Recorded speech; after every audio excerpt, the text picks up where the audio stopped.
Sa padayon nga pagsaka sang kaso sang COVID-19 sa Pilipinas, paglaom ang dala sang pila ka mga nag-ayo na sa balatian. Kaangay na lang sang mag-asawa sa banwa sang Pavia, Iloilo nga nangin madinalagon sa ila pagpakigbato sa COVID-19. Ang ila istorya ang gintutukan ni Daryl Marie Sarmiento. Para sa mga natapikan sang COVID-19, hindi lang basta balatian ng ila ginapakigbatuan, kundi mas nagpabudlay sa ila inagyan ang diskriminasyon, pagpakanubo, kag pamahog sa ila kabuhi kag sa ila pamilya. Ini ang naagyan sang mag-asawa gikan sa banwa sang Pavia nga sanday Western Visayas patient 37 kag 38. Ako na istorya ang 50 anyos nga si Peter nga kahapon lang nabalaan ang maayo nga balita nga nagnegatibo na ini sa COVID-19 kag ang iya asawa. Apisar mabatyagan sa iya tingog nga nangin maisog ini nga malampuwasan ng pagtilaw, mabatyagan man ang kasubo sa inagyan nga diskriminasyon. Kung kaysa hindi malikawan nga daw ma-depress ka, ma-anxious ka. Especially when moments when, example, sa social media, for example, and this is something that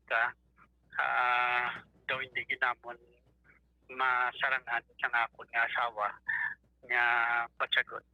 Nga may mga tao sa social media who can even say nga haboyon sang batuamon balay.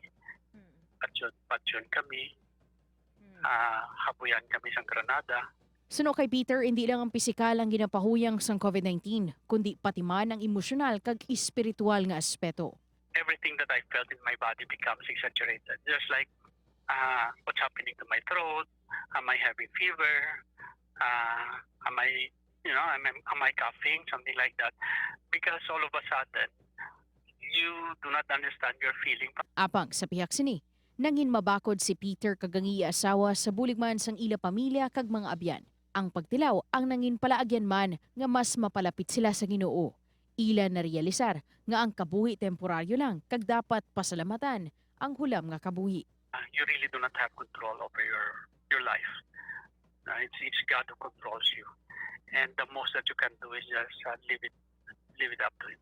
Sa karon maayo na ang kondisyon ni Peter kag sang iya asawa. Padayon sila nga naka-home quarantine kag ginahulat na lang ang resulta sang ila confirmatory test. Upod kay Hans Tisierto, Daryl Marie Sarmiento, One Western Visayas.